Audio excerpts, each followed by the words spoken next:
Hello friends, C TET के practice series में हम लोग आज फिर 2021 जनवरी के कुछ क्वेश्चंस लेके आए हैं। ये आपके लिए इम्पॉर्टेंट हो सकते हैं, इसलिए इसको बहुत ध्यान से प्रैक्टिस करने की जरूरत है। और इन क्वेश्चन को आंसर करते समय जहाँ पर आप फंसे वहाँ पर आप उसके कंटेंट को देख लें ताकि आपको परफेक्शन आ जाए। आज मैं 11 क्वेश्चंस लेकर आई हूँ, फिर कल से मैं ज़्यादा क्वेश्चन लाऊंगी। तो ये प्रैक्टिस सीरीज आपको प्रीवियस ईयर का प्रैक्टिस आपके बहुत काम आएगा। तो हम लोग शुरू करते हैं, ठीक है।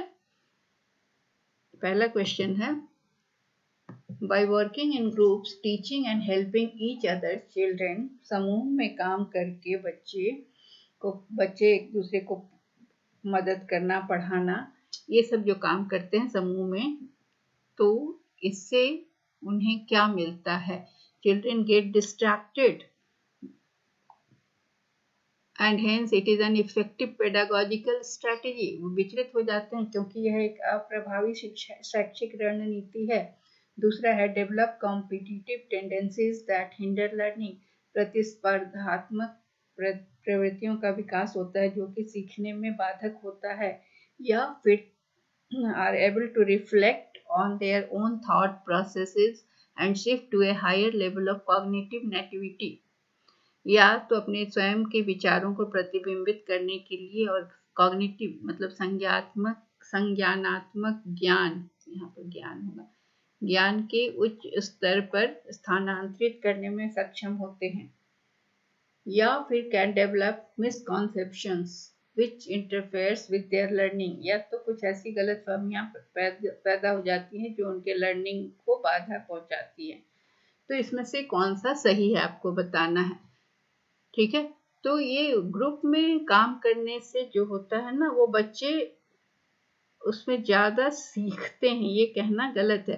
तो जब दो या दो से ज्यादा लोग इंटरेक्ट करते हैं कुछ समय के लिए आपस में, तो ये ग्रुप बन जाता है। और ये ग्रुप जो है वो एक एंटिटी हो सकता है और ये इंडिविजुअल एक्सपीरियंस को बढ़ाता है। तो group techniques specific learning needs को पूरा करता है हर स्टूडेंट का। ये क्या होता है कि वो बहुत सारे स्टूडेंट के साथ जब ग्रुप बनाकर काम करते हैं तो हर स्टूडेंट में कुछ अलग अलग क्वालिटी होती है जिससे वो सीख सकते हैं या जिसे वो जान सकते हैं। तो इससे क्या होता है कि जो लर्नर होते हैं उन्हें आप अपने दोस्तों के साथ, अपने पीयर ग्रुप के साथ इंटीमेट रिलेशनशिप एस्टेब्लिश करते हैं या फिर बहुत सारे सोशल लेसन्स डेवलप करते हैं और एक दूसरे के साथ एडजस्ट करना सीखते हैं। तो बहुत सारे गुण भी उनमें आते हैं। इसके अलावा वो ग्रुप को के कुछ ऐसे सिचुएशंस में जहाँ पर कोई कम सीखने वाला, कमजोर बच्चा, उसके साथ कोऑपरेट करना भी सीखते हैं। तो ये टेक्निक जो है ना, ये बच्चों को हायर ऑर्डर मेंटल एबिलिटीज को बढ़ाता है, जैसे क्रिएटिव थिंकिंग को बढ़ाता है, क्रिटिकल थिंकिंग को बढ़ाता है। तो ये ग्रुप टेक्निक जो है, इसका इम्पॉर्टेंट एस्पेक्ट क्या है कि ये बच्चों के अफेक्टिव डोमेन को बढ़ाता है। अफेक्टिव डोमेन में क्या होता है, इमोशंस, एक दूसरे के प्रति सद्भावना, अपने को एक्सप्रेस करना और अपने कॉग्निटिव नेटिविटी के हायर लेवल पर पहुंच जाना, मतलब कि अपने संज्ञानात्मक ज्ञान के उच्च स्तर को पर स्थानांतरित करना, अपने नॉलेज को वो ट्रांसफर कर सकते हैं। फिर मोटिवेशन बढ़ता है, उनका सेल्फ एस्टीम बढ़ता है।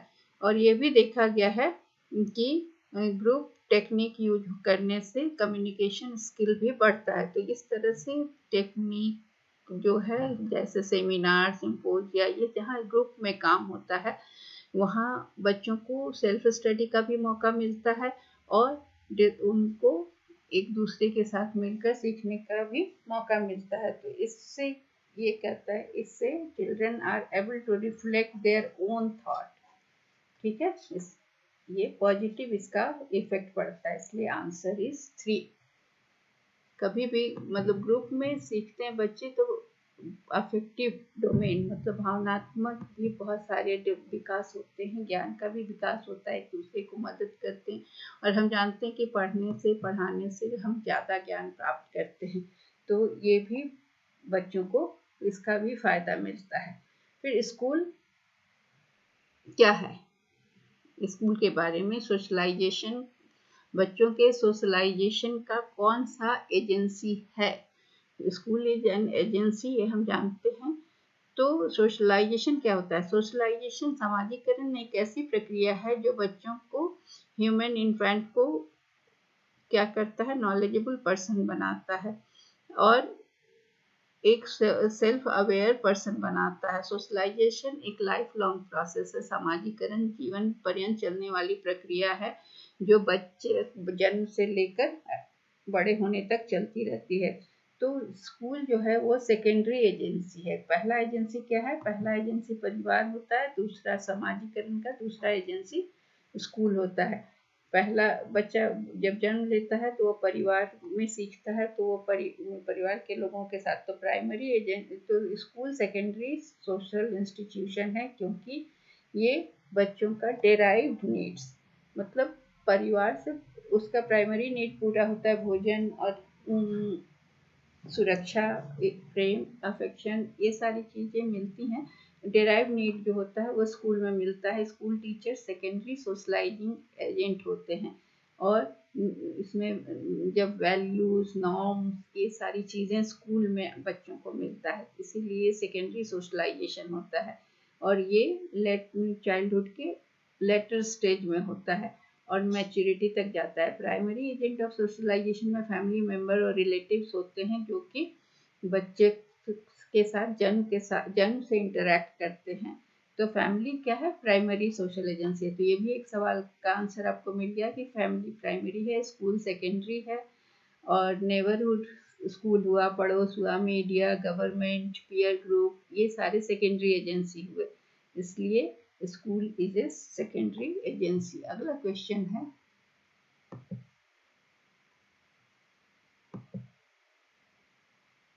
which of the following theorists proposed that children's thinking is qualitatively different from that of adults? इनमें से किस सिद्धांतकार ने या किस थियोरिस्ट ने ये बताया कि बच्चों की सोच जो है वो वयस्कों से गुणात्मक रूप से भिन्न होती है? तो ये इसका आंसर है पियाजे। पियाजे, पहले आंसर को टिक कर दिया, का पीरियड है 1896 से 1980 तक। ये स्विस साइकोलॉजिस्ट थे, इनका जन्म स्विट्जरलैंड में हुआ था और ये बायोलॉजी के स्टूडेंट थे, लेकिन साइकोलॉजी और फिलोसफी में भी इनका बहुत बहुत इनकी रुचि थी, गहरी रुचि थी। तो ये उन्होंने अपना बहुत सारे बच्चों पर अध्ययन किया और यह पाया, बच्चों के थिंकिंग के बारे में इंटरेस्टिंग थिंग उन्हें पता चला कि बच्चे कुछ ज़्यादा क्वेश्चंस को आंसर, जब बिने का इंटेलिजेंस टेस्ट जब कराया गया या उस पर, तो उन्होंने पाया कि जो बच्चे होते हैं, जब बच्चे बड़े होते हैं तो वो ज़्यादा क्वेश्चंस का आंसर कर पाते हैं सेम टेस्ट का। तो पियाजे का कहना था कि डेवलपमेंट को उन्होंने क्या माना कि डेवलपमेंट कंटिन्यूअस प्रोग्रेस नहीं है, ग्रेजुअल क्वांटिटेटिव चेंज का। उनका कहना है कि जिस तरह से शारीरिक विकास होता है, कॉग्निटिव डेवलपमेंट भी क्या होता है कि स्टेजेस में होता है। हर स्टेज में उनका क्वालिटी जो है सो डिफरेंट होता है दूसरे स्टेज से। तो बच्चा केवल अपने इंफॉर्मेशन का जो स्टोर है उसको ही नहीं बढ़ाता है, बल्कि उसकी थिंकिंग भी बदलती है। तो जैसे जैसे उसका एज बढ़ता है उसका थॉट भी बढ़ता जाता है एज के साथ साथ। इसलिए क्वालिटेटिव डिफरेंस होता है बच्चों की सोच में और बड़ों की सोच में। इसलिए छोटे बच्चे जो होते हैं वो लॉजिक नहीं अप्लाई कर पाते, जबकि बड़े होने पर वो लॉजिक अप्लाई कर सकते हैं। इसलिए पियाजे का कहना है कि जो बच्चे इनकरेक्ट आंसर देते हैं वो बच्चों की लॉजिक को, मतलब उनका, जैसे जैसे बच्चे बड़े होते हैं वो उनकी लॉजिक करने की प्रवृत्ति बढ़ती है और पावर भी, कैपेसिटी भी बढ़ता है। तो और इनकरेक्ट लॉजिक होता है छोटे बच्चों में। तो इसलिए कहा गया कि चिल्ड्रन की थिंकिंग जो है वो एडल्ट से अलग होती है। ये जीन पियाजे ने पाया अध्ययन करके, बच्चों का अध्ययन करके। अगला है कि which of the following statement about development is correct. विकास के बारे में कौन सा कथन सही है? उसमें है development occurs in neat orderly state of stages predetermined by genetic factors. विकास आनुवंशिक कारकों के द्वारा पूर्व निर्धारित चरणों के साथ एक साथ व्यवस्थित सेट में होता है। डेवलपमेंट इज सिंपल एंड यूनिडायमेंशनल, मतलब एक ही दिशा में बढ़ता है। वो सिंपल है, और यूनिडायमेंशनल मतलब एक आयामी, मतलब एक दिशा में बढ़ता है। There is a lot of cultural diversity in the development of children. बच्चों के विकास में बहुत सी सांस्कृतिक विविधता होती है। Children across the world follow the same sequence and exact time of development. बच्चे जो है विकास के एक ही क्रम और सटीक समय का पालन करते हैं। तो ये क्या है कि बच्चों के विकास में विकास जो है वो एक तो होता है कि development of human is multi dimensional, एक आयामी नहीं होता, मल्टी डायरेक्शनल होता है। तो डेवलपमेंट क्या होता है, वो लाइफ लॉन्ग होता है। ये भी मतलब इसका है कि पोटेंशियल फॉर डेवलपमेंट क्या है कि पूरे लाइफ स्पैन में होता है, कि लाइफ एक ऐसा नहीं है कि एक जगह पहुंच गया उसके बाद डिक्लाइन शुरू होता है। दूसरा है कि डेवलपमेंट जो प्रोसेस है वो केवल बर्थ के समय नहीं बल्कि through out the life span होता है। डेवलपमेंट इज मल्टी डायमेंशनल, यहाँ क्या लिखा है यूनी डायमेंशनल नहीं, विकास जो है बहुआयामी होता है। वो सिंगल क्राइटेरिया से विकास को हम नहीं विकास का वर्णन कर सकते हैं, क्योंकि विकास क्या है, ये बायोलॉजिकल होता है, कॉग्निटिव होता है, सोशल, इमोशनल, सब जगह होता है। मतलब शारीरिक, ज्ञानात्मक, संज्ञानात्मक, सामाजिक, इमोशनल, संवेगात्मक, सब तरह का होता है, इसलिए मल्टी डायमेंशनल है। Development is affected by cultural change. Yes, हर व्यक्ति का विकास जो है वो कल्चरल स्टैंडर्ड, जिस कल्चर में वो बढ़ता है पलता है उसके नॉर्म्स के हिसाब से होता है। तो ये डेवलप जैसे जैसे इसमें कल्चरल चेंज होता है, बच्चों के डेवलपमेंट पैटर्न में भी परिवर्तन होता है। डेवलपमेंट कॉन्टेक्चुअल होता है, मतलब कि डिफरेंट कंटेक्स्ट में हमारा लाइफ, जैसे कि सोशल, रूरल एनवायरनमेंट और डिफरेंट सेट ऑफ फैक्टर्स होते हैं जो हमारे विकास को प्रभावित करते हैं। तो इंडिविजुअल को अलग अलग सेटिंग्स में उसका प्रभाव अलग होता है। कंटेक्स्ट में पर्सन का बायोलॉजिकल कैसा होता है, फिजिकल एनवायरनमेंट कैसा होता है, सोशल कैसा होता है, हिस्टोरिकल कैसा होता है, कल्चरल कॉन्टेक्स्ट कैसा होता है, ये सभी चीज विकास को प्रभावित करते हैं। और इसलिए विकास मल्टी डायरेक्शनल भी होता है। ये मल्टी डायरेक्शनल का मतलब है कि कोई सिंगल या नॉर्मल पाथ नहीं है जिसमें कि डेवलपमेंट होता है, एक उसका सही क्रम और सटीक नहीं होता है, बल्कि क्या है कि development outcomes are achieved in wide variety of ways, बहुत तरीकों से होता है। वो multiple abilities, different directions, different types of change, इसलिए कहता है कि there is a lot of cultural diversity in the development of a children.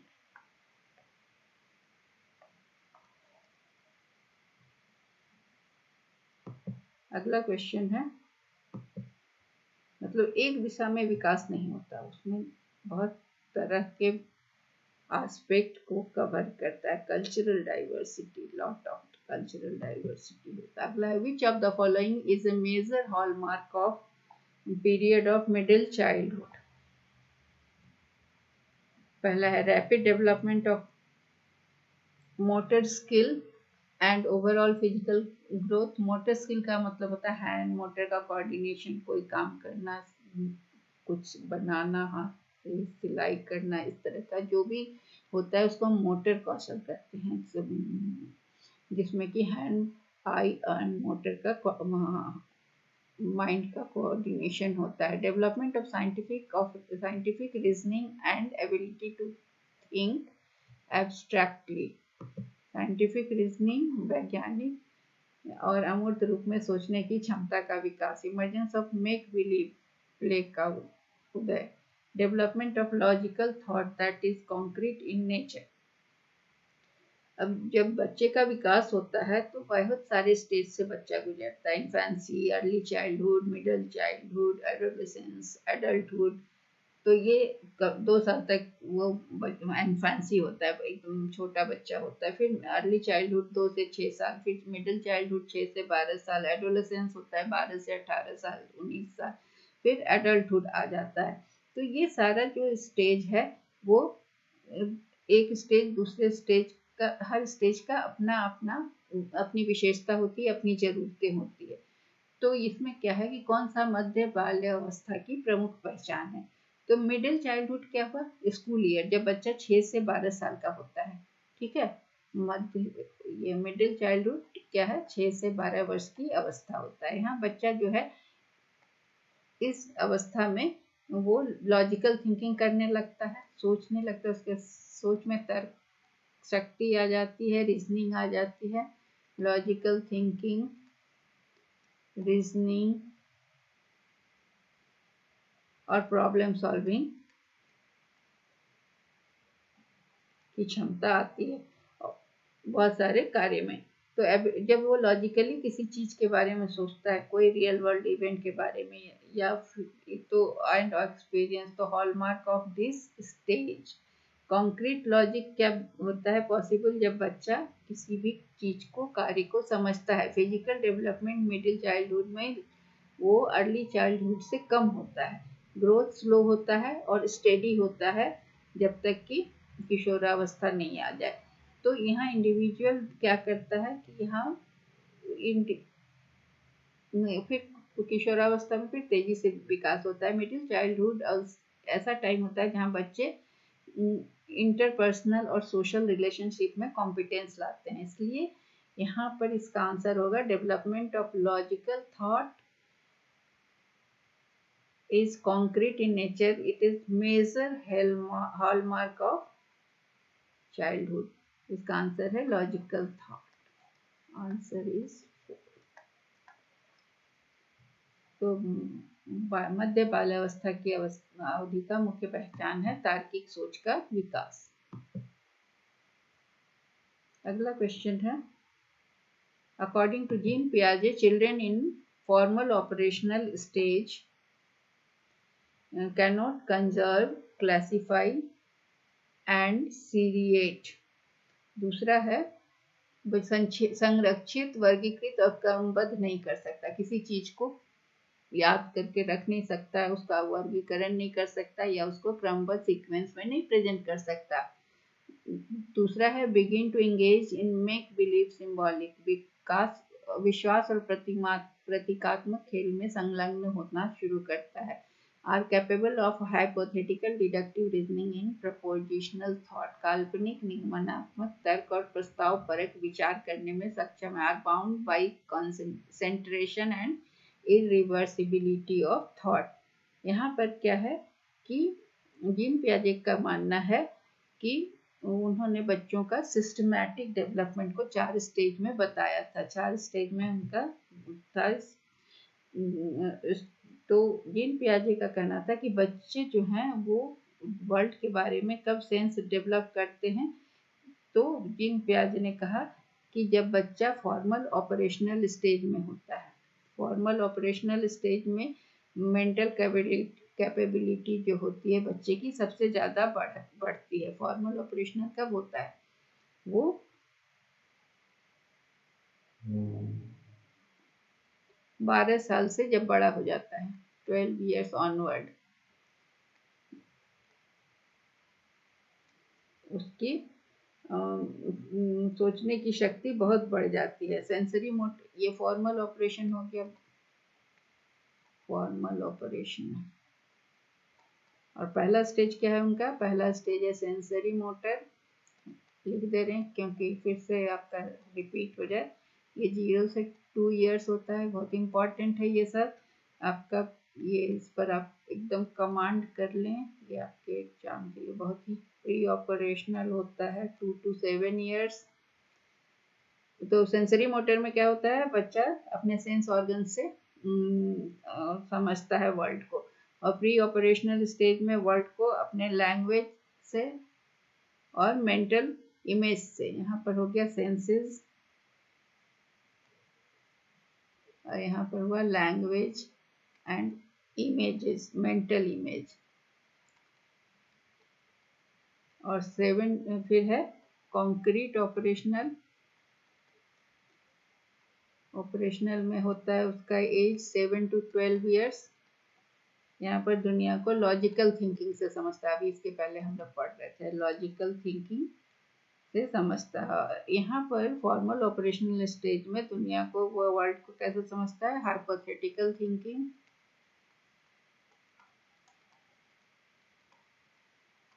काल्पनिक सोच और साइंटिफिक रीजनिंग का प्रयोग करने लगता है।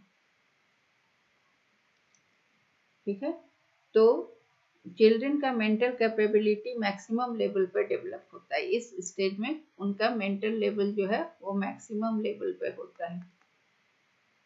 और चिल्ड्रन आर कैपेबल ऑफ काल्पनिक, ये हाइपोथेटिकल डिडक्टिव रीजनिंग। हाइपोथेटिकल मतलब वो कल्पना भी कर सकते हैं, और रूल से वो, डिडक्टिव का मतलब होता है जनरल से पर्टिकुलर, कोई जनरल रूल से पर्टिकुलर केस को डिडक्ट कर सकते हैं, से टू पर्टिकुलर आ सकते हैं, किसी केस पे वो रूल को अप्लाई भी कर सकते हैं। ठीक है, तो लॉजिकल कॉम्बिनेशन बना सकते हैं, और उसके बाद क्या कर सकते हैं, उनको जो कल्पना है उनका वेरीफाई कर सकते हैं। वो एब्स्ट्रैक्ट थिंकिंग कर सकते हैं, अमूर्त चिंतन कर सकते हैं, और मैथमेटिकल प्रॉब्लम्स के स्ट्रक्चर को समझ सकते हैं, वो रीजन प्रोपोर्शन को समझते हैं, प्रोबेबिलिटी, पॉसिबिलिटी, ये सब में काम कर सकते हैं। वो बहुत सारे कंट्राडिक्शंस को सेग्रीगेट कर सकते हैं। तो इस तरह की कैपेसिटी उनको आ जाती है, जिसे हम hypothetical deductive reasoning and prepositional thought उनमें डेवलप करता है। किस एज में, फॉर्मल ऑपरेशनल एज, जो 12 साल से ऊपर होता है, 12 ईयर्स एंड ऑनवर्ड। तो ये क्योंकि 4 स्टेज पियाजे ने बांटा है। अगला क्वेश्चन है, देखिए आप पियाजे से कितना क्वेश्चन आया है। ये क्वेश्चन जनवरी 2021 का पेपर 2 का है। हम लोग देख रहे हैं कि इस एक ही क्वेश्चन में, तो पियाजे को तो आप लोग को एकदम बढ़िया से पढ़ लेना है।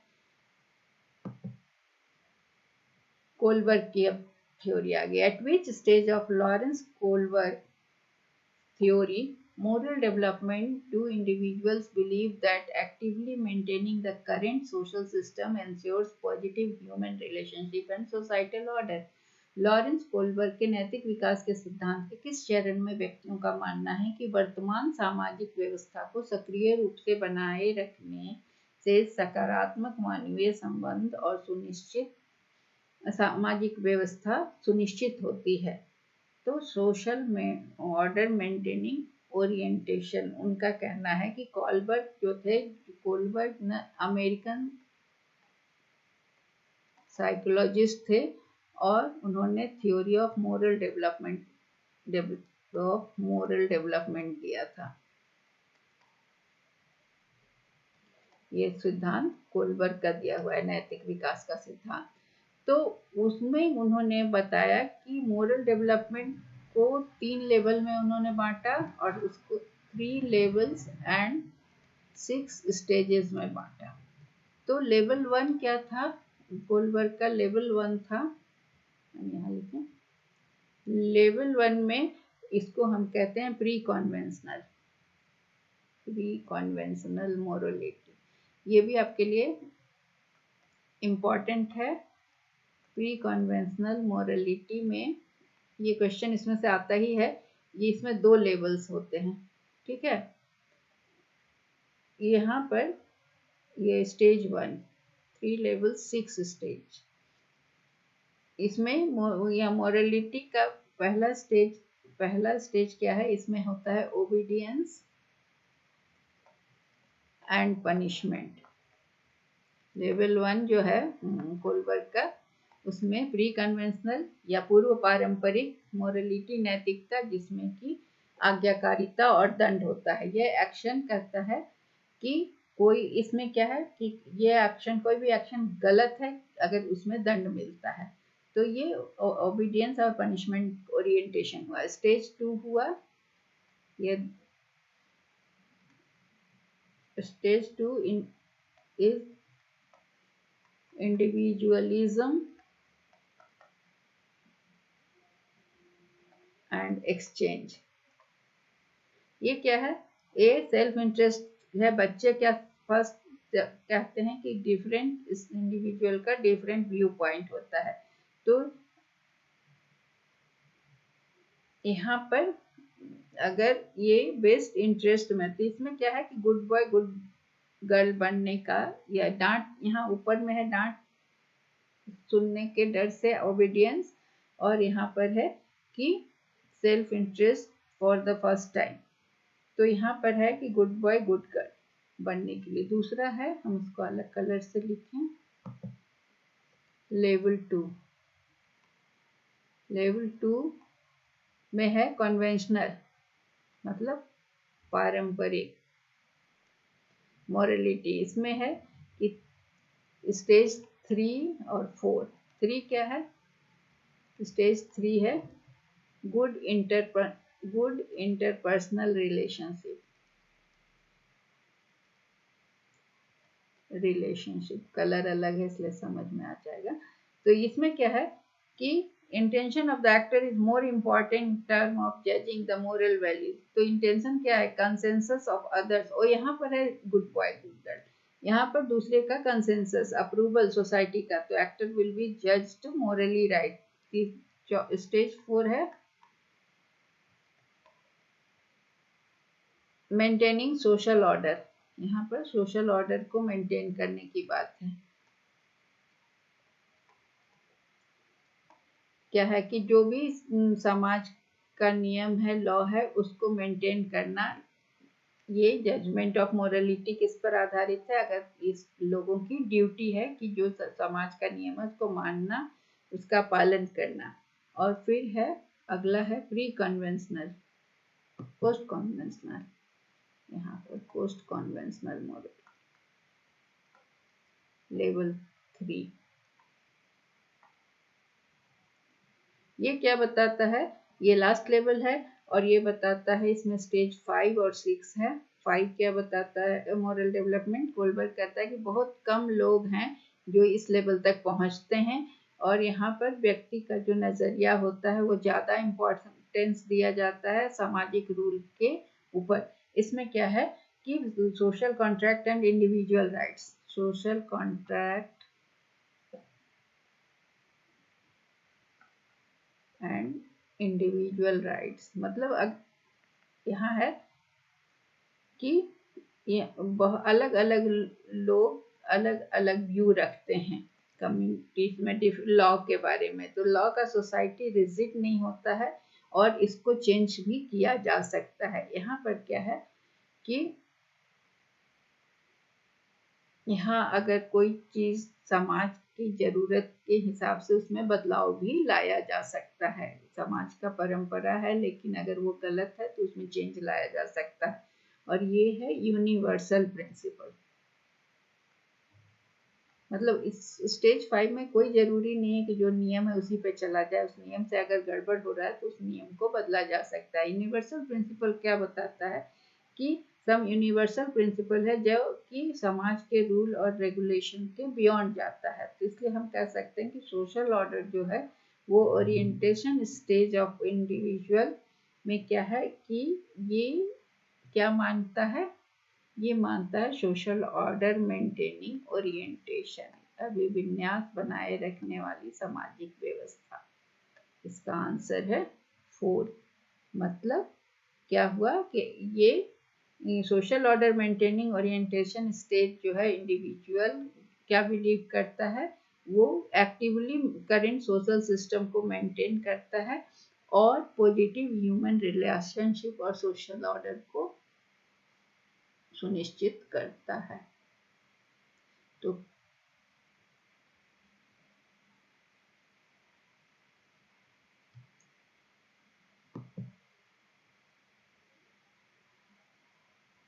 ये 6 स्टेज। अगला क्वेश्चन है,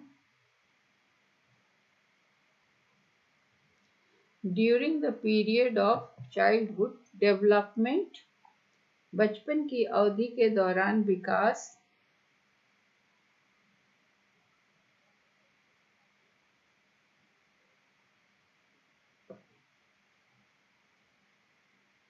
consists only of quantitative changes, is disorderly and disjointed, अव्यवस्थित और असंबद्ध, slow and cannot be measured, धीमा है और नहीं मापा जा सकता है, is multi-layered and complex।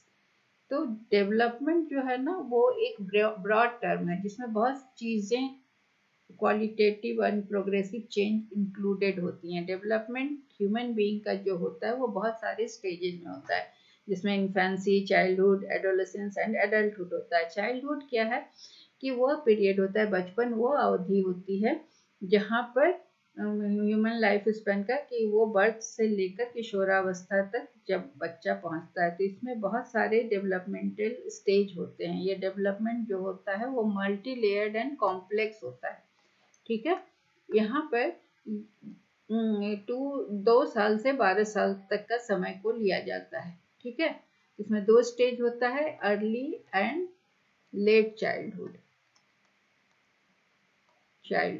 इस अवस्था को हम बचपन कहते हैं। तो अर्ली चाइल्डहुड होता है 2 to 7 years, और इसमें क्या होता है कि इसको टॉय एज भी कहा जाता है। अर्ली चाइल्डहुड को ये भी क्वेश्चन आता है कि टॉय एज किसको कहते हैं, को टॉय एज या खिलौने की उम्र भी कहा जाता है। ठीक है, प्री गैंग एज भी कहा जाता है,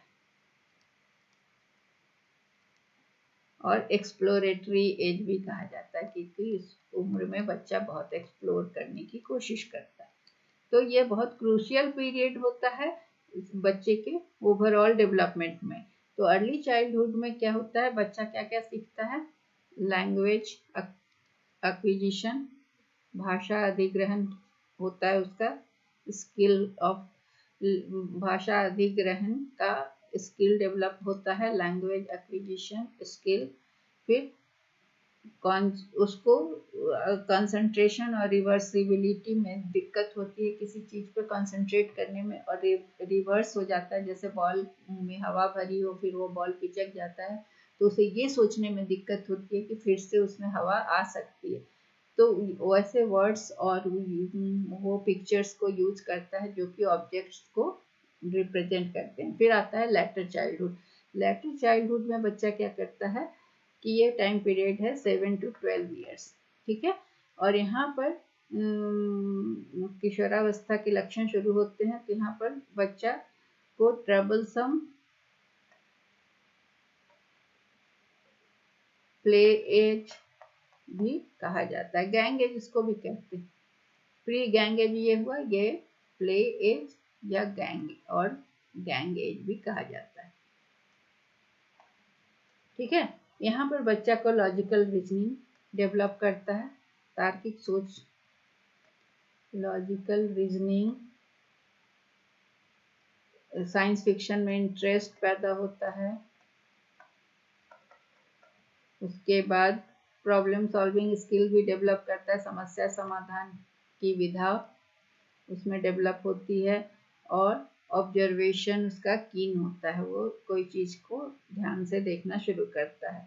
इसलिए कहा जाता है कि ड्यूरिंग द पीरियड ऑफ बचपन की अवधि के दौरान विकास जो है वो मल्टी लेयर्ड और क्या होता है, जटिल होता है। ठीक है, इसका आंसर को हम यहाँ पे, अगला क्वेश्चन है question number 9, zone of proximal development. ये भी बहुत इम्पोर्टेंट है, इसको भी आप अच्छे से समझ लीजिए, इसमें से भी क्वेश्चन आना ही है। तो जोन ऑफ प्रॉक्सिमल डेवलपमेंट जो है वो इज द प्रोसेस, समीपस्थ विकास का क्षेत्र क्या है, जहाँ पर 2 इंडिविजुअल अलग अलग शुरू करते हैं, या फिर वह ऐसी प्रक्रिया है जिसमें बच्चे समाज के बड़े सदस्यों के द्वारा निर्धारित कार्यों को करना सीखते हैं। Children learn to perform task set by elder members of the society, या फिर the area between the child's current level of independent performance and level of performance that child could achieve with the help of adults or more skilled peers. बच्चे स्वतंत्र प्रदर्शन के वर्तमान स्तर और प्रदर्शन के स्तर के बीच का क्षेत्र जिसमें बच्चा वयस्कों और अधिक कुशल साथियों की मदद से हासिल कर सकता है। A range of task that child should be able to do as per his or her age but can not. नहीं, यहाँ पर क्या होता है, जोन ऑफ प्रॉक्सिमल डेवलपमेंट जो होता है ना, वो ऐसा समय होता है, ऐसा क्षेत्र होता है जहाँ पर बच्चा प्रदर्शन करता है, करना चाहता है और कर भी सकता है, लेकिन उसे थोड़ा सा हेल्प की जरूरत होती है। तो किसी ज़्यादा जानकार व्यक्ति या कुशल साथियों की मदद से वो उस स्तर को, अपने प्रदर्शन के स्तर को हासिल कर सकता है। उसका इंडिपेंडेंट परफॉर्मेंस जो है और लेवल ऑफ परफॉर्मेंस जो है वो अचीव कर सकता है। तो ये किसका सिद्धांत है? वाइगोत्स्की का सिद्धांत है।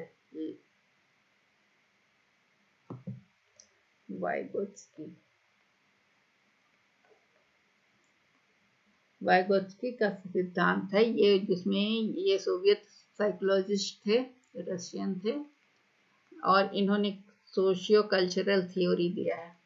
मैं सारा बता दे रही हूँ ताकि आपको याद रहे जुड़ा हुआ सारा प्रश्न, जिसमें क्या है कि सामाजिक इंटरेक्शन जो होता है, अंतःक्रिया, सामाजिक अंतःक्रिया, वो इन्होंने बताया कि सोशल इंटरेक्शन या सामाजिक अंतःक्रिया क्रूशियल रोल, बहुत ही महत्वपूर्ण रोल प्ले करती है। किसमें?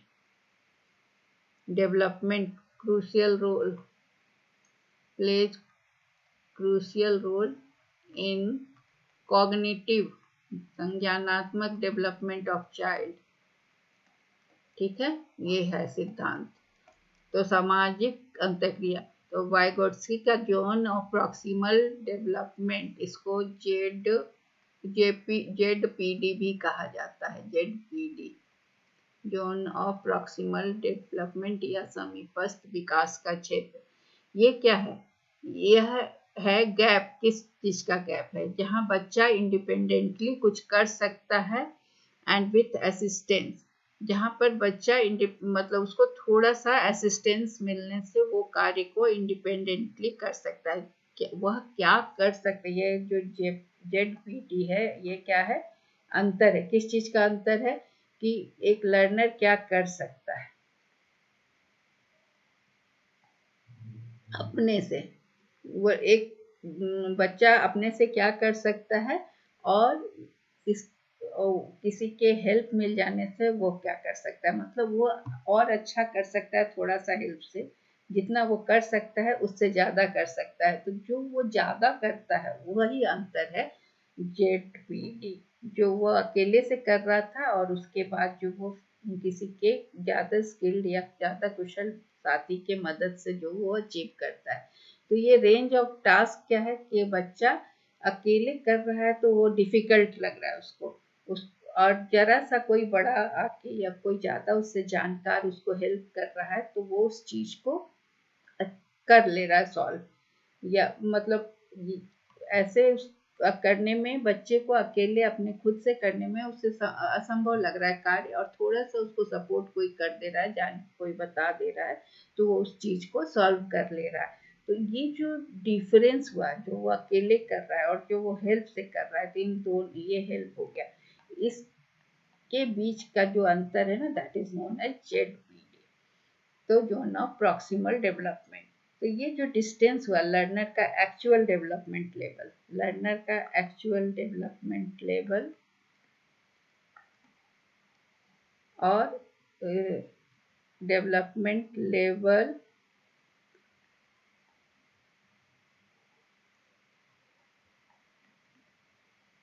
अंडर गाइडेंस, इन दोनों के बीच का अंतर जो हुआ, जो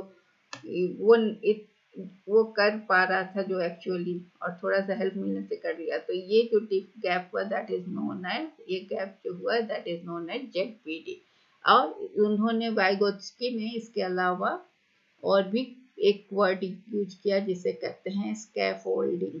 ये भी इम्पॉर्टेंट है। जेडपीडी के साथ साथ इसके फोल्डिंग भी इम्पॉर्टेंट है। ये क्या है? यह एक प्रोसेस है जिसके द्वारा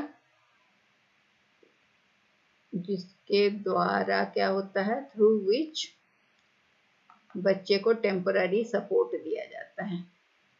temporary support is given to the is imparted or given to the learner। ठीक है, इसे हम इसको फोल्डिंग कहते हैं। जो मदद किया गया, टेम्पररी मदद किया गया, उसे कहते हैं learner to achieve his goal. इसमें अंतर समझ में आ रहा है? इसके फोल्डिंग हुआ कि जो हेल्प उसको किया गया, जो प्रोसेस जिसके थ्रू लर्नर को हेल्प किया गया ताकि वो अपना गोल अचीव कर सके। और जेडपीडी क्या है कि जो लर्नर खुद से कर रहा था, उसका जो एक्चुअल डेवलपमेंट है, और उसके बाद मदद मिलने के बाद जो डेवलपमेंट लेवल हुआ, उसको हम कहते हैं जेडपीडी। और एक वर्ड और आता है इसमें, MKO, that is more knowledgeable other। वो कौन हुआ? जो उस बच्चे को हेल्प करने के लिए आ रहा है, मतलब a person with higher skill, a person with higher skill. ये तीन वर्ड्स वाइगोत्स्की के थ्योरी में है, जेडपीडी, MKW और स्कैफोल्डिंग। तो हम क्या इससे निकला कि जेडपीडी क्या है? जेडपीडी ये एरिया है जो कि चाइल्ड का current level of individual performance, current level of जो है वर्तमान स्तर जो है उसके परफॉर्मेंस का, और वो जो and that the child could achieve, और जो बच्चा वो अचीव कर सकता है किसी बड़े या मोर नॉलेजेबल पर्सन की हेल्प से, तो उसे हम जोन ऑफ प्रॉक्सिमल डेवलपमेंट कहते हैं। बच्चा का एक्चुअल नॉलेज और जो स्किल पर्सन के हेल्प से अचीव कर सकता है, इन दोनों में जो डिफरेंस हुआ उसको कहते हैं जेडपीडी। तो आंसर क्या हुआ हमारा? इसका आंसर हुआ the area between a child's current level of स्वतंत्र प्रदर्शन का वर्तमान स्तर और प्रदर्शन के स्तर के बीच का क्षेत्र, जिसे बच्चा वयस्क और अधिक कुशल साथियों की मदद से हासिल करता है। तो ये हो गया वाइगोत्स्की का सिद्धांत का मेजर पोर्शन, जो आप जान गए अभी, और ये आपके एग्जाम में आना ही है। फिर अगला क्वेश्चन है, in a progressive classroom assessment of learners during process of teaching learning is helpful in identifying high, low and non-achievers for the purpose of giving feedback to the parents. It is very important. It gives insight into children's understanding and helps the teacher to reflect on their pedagogy। ये बहुत महत्वपूर्ण है क्योंकि ये बच्चों की समझ में अंतर्दृष्टि देता है और शिक्षक को उसकी शिक्षा शास्त्र पर प्रतिबिंबित करने में मदद करता है। It is not all helpful in children learning, बच्चों की पढ़ाई में बिल्कुल मददगार नहीं है। Creates hindrance in process of children learning. तो यहाँ पर क्या है कि प्रोग्रेसिव एजुकेशन क्या है? प्रोग्रेसिव एजुकेशन, प्रगतिशील कक्षा या शिक्षा क्या है? वो प्रोग्रेस पर, ये प्रगतिशील का मतलब प्रोग्रेस, प्रोग्रेसिव का मतलब प्रगति, प्रोग्रेस पर डिपेंड करता है। इसमें क्या है, वर्ड जो है प्रोग्रेस, प्रोग्रेस का मतलब होता है मूवमेंट, और मूवमेंट का मतलब क्या होता है? Changing. Progress means movement, movement क्या हुआ? Change, change in some direction, किसी दिशा में बदलाव, चेंज इन सम डायरेक्शन, यही हुआ प्रगति। प्रगति का मतलब गति, गति का मतलब परिवर्तन। तो प्रोग्रेसिव एजुकेशन क्या है? ये किसके द्वारा दिया गया है? प्रोग्रेसिव एजुकेशन का थॉट किसने दिया, ये भी आपको बता दूं, एक साथ कई चीज सीख लेंगे। प्रोजेक्ट, ये कॉन्सेप्ट जॉन डीवी का है, ये भी एक क्वेश्चन बनता है इम्पोर्टेंट कि किसने दिया था। तो जॉन डीवी का कहना था कि एजुकेशन रिकंस्ट्रक्शन और रीऑर्गेनाइजेशन ऑफ एक्सपीरियंस, इसका मतलब है कि बच्चों ये एबिलिटी को बढ़ाता है।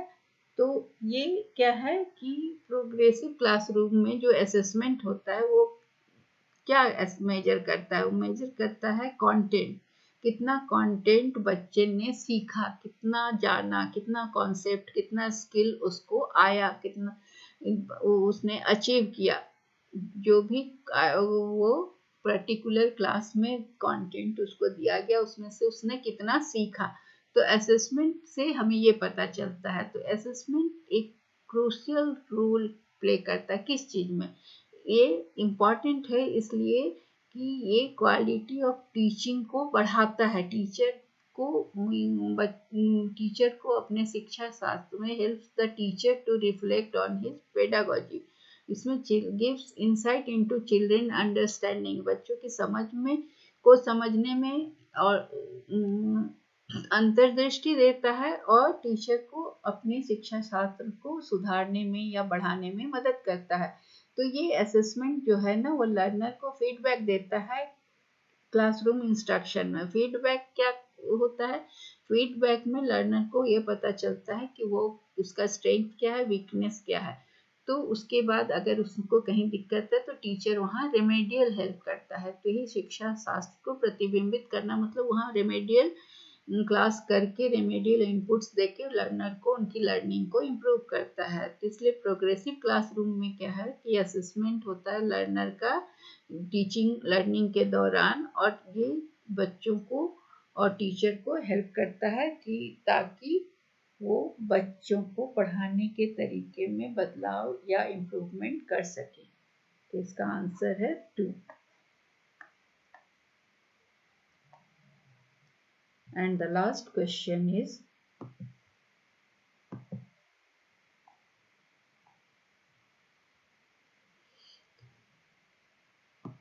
कि नीचे हार्वर्ड गार्डनर का थ्योरी ऑफ मल्टीपल इंटेलिजेंस का दिया हुआ है एक मैचिंग, जिसमें कि मैचिंग गलत, कौन सा सही है आपको वो बताना है। इसमें मिनट,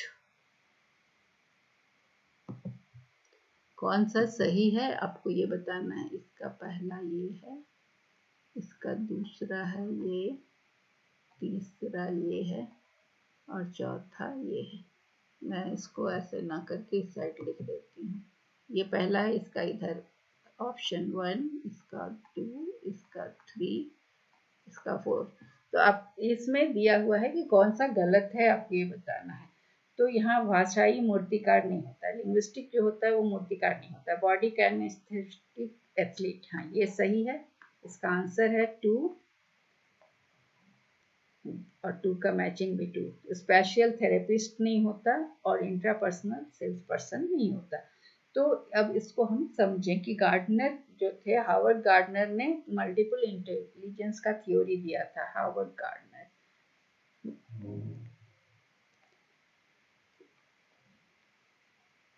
इन्होंने इंटेलिजेंस, उनका कहना था कि सिंगल एंटिटी नहीं है, उनका कहना था कि ये बहुत तरह के इंटेलिजेंस हैं।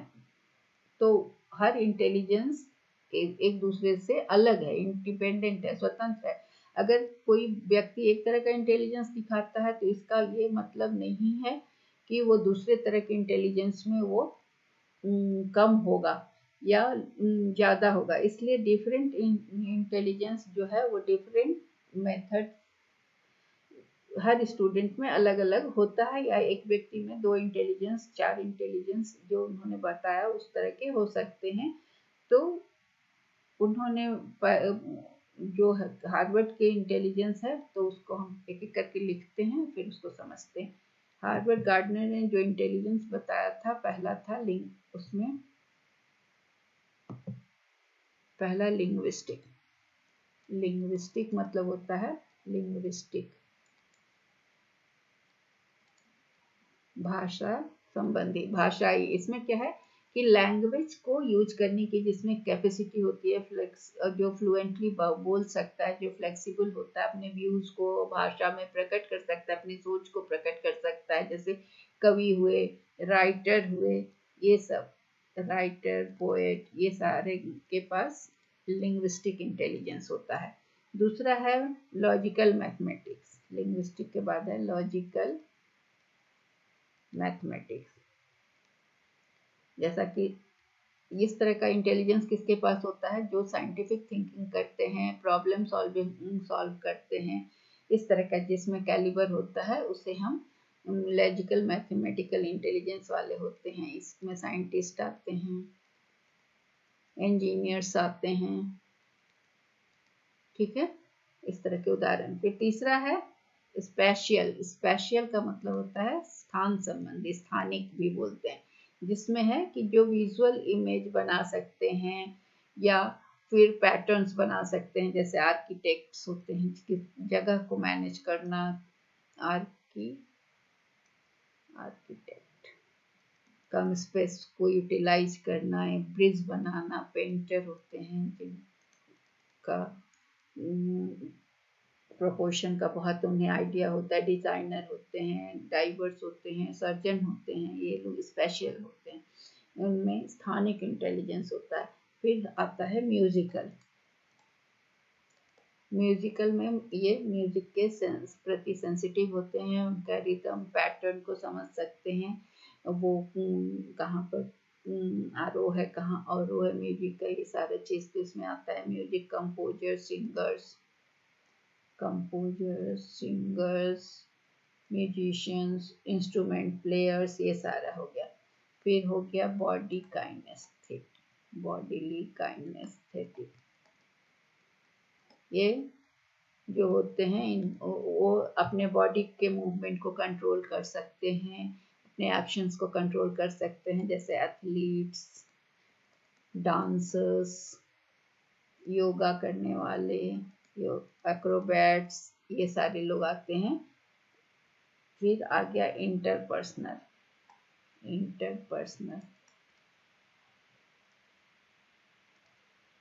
इंटरपर्सनल में हुआ कि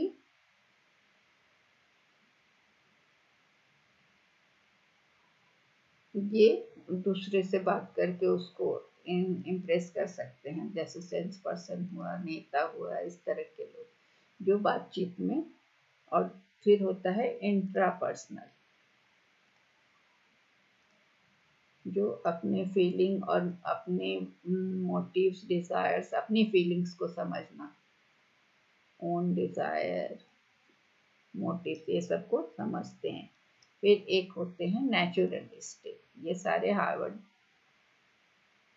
गार्डनर के दिए हुए इंटेलिजेंस के टाइप हैं। तो यहाँ होता है कि ये नेचर और के प्रति सेंसिटिव होते हैं और नेचुरल वर्ल्ड के प्रति सेंसिटिव होते हैं। तो ये कितने टाइप्स हुए, 1 2 3 4 5 6 7 8 टाइप्स ऑफ इंटेलिजेंस, ठीक है। तो ये हार्वर्ड गार्डनर के द्वारा, तो इसका आंसर है सही हमारा एथलेटिक वाला।